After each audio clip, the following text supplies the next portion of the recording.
They believed my methods were too radical, too controversial, and they tried to silence me. What was the Venice Incident? How did it factor into the destruction of Overwatch? And what role did Moira, Blackwatch, Talon, and other Overwatch agents play in it? It was a conspiracy. Overwatch got hit from inside and out. Our enemies blew up our headquarters, and me with it. The Venice Incident was first mentioned in Moira's official bio, where it tells us that her employment with Blackwatch was a closely kept secret, until it was uncovered during inquiries following the Venice Incident. After the Venice Incident, we know that many high-ranking Overwatch officials disavowed all knowledge of Moira's affiliation with them, but it wasn't long before Overwatch was disbanded. Now, that's the only direct reference we have to the Venice Incident so far, but we do have quite a number of details around the fall of Overwatch, and seeing as these two things seem to be interconnected, they might be able to shed some light on what the Venice Incident was. When Overwatch was shut down, it was done through the passing of the Petrus Act that made it illegal for Overwatch to operate in any way, shape or form. The Petrus Act clearly states any Overwatch activity is deemed illegal and punishable by prosecution. I know. It was enforced by the International Justice Commission, which incidentally was the same group that we've seen awarding Overwatch members with medals at an earlier point in time.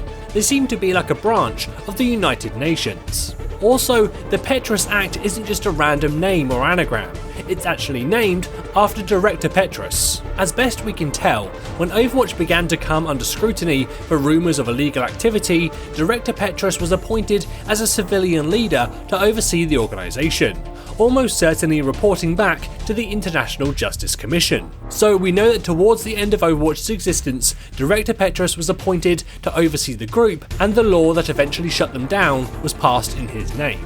There are a number of reasons his name could have been used. Perhaps he wrote it, or maybe he just wanted to attach himself to the law for political gain or to go down in the history books.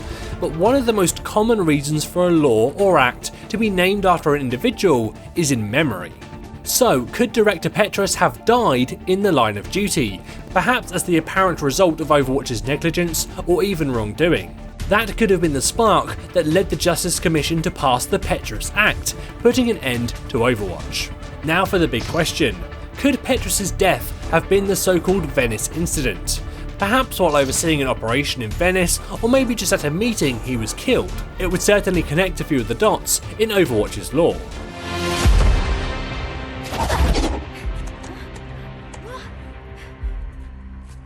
Looks like the party is over.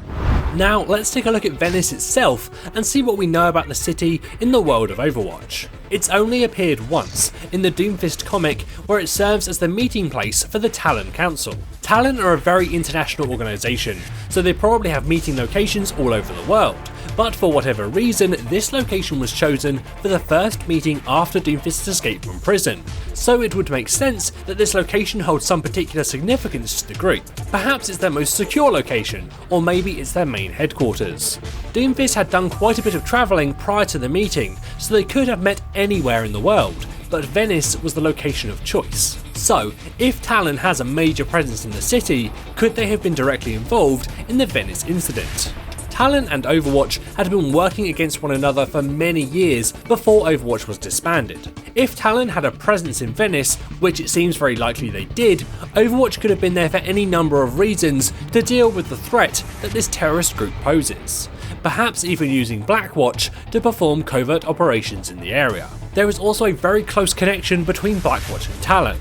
Reaper, of course, being the most obvious connection, the Blackwatch leader who is also on Talon's council. But in the McCree comic, we also saw that some of Talon's soldiers are almost certainly ex-Blackwatch agents. It's likely some members of Blackwatch were also double agents working with Talon at the time of the Venice Incident, so perhaps they betrayed Overwatch and things went bad.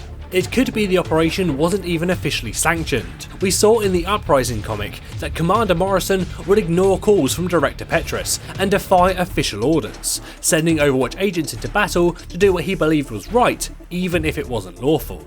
Could the Venice Incident have been a similar event to the Uprising in London? But where Overwatch was successful in London, perhaps they failed in Venice and made things even worse. Lastly, there is the question of Moira. As I mentioned at the start, her bio is the only direct reference to the Venice Incident, so perhaps she was involved somehow.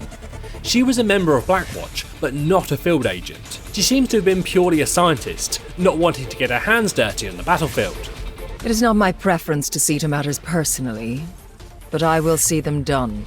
Her employment in Blackwatch was a secret, as she was directly recruited by Gabriel Reyes and presumably kept off the books. So how does she connect to the Venice Incident? Well, one option is simply that the incident involved a Blackwatch operation, and it going wrong sparked an investigation into Blackwatch, which in turn uncovered her employment. Or option B, she was more directly involved. Could Venice have been the location of her lab? Most lore points towards Gabriel Reyes being a double agent working for Talon while he was also running Blackwatch. So could Moira have also been working for both groups? Or perhaps her research was being used by Talon without her knowledge? If Talon had a presence in Venice, could Gabriel have set her lab up in the city to keep it away from prying eyes in Overwatch? But then something went wrong, drawing attention to her. Moira constantly pushes the boundaries of human possibility. Perhaps an experiment went wrong, causing an explosion, or perhaps some kind of monstrous genetic anomaly that attacked the city. It could be anything, but it's an interesting idea, and I hope that we learn more about the Venice Incident very soon. Do you think we'll see it in an in-game event like Uprising on a new map, or do you think we'll see it in a comic or animated short? Let me know in the comments below, and which other Overwatch fan theories or lore topics do you want us to take a look at next? As always, this is James for Curse, saying thanks for watching, and enjoy the game.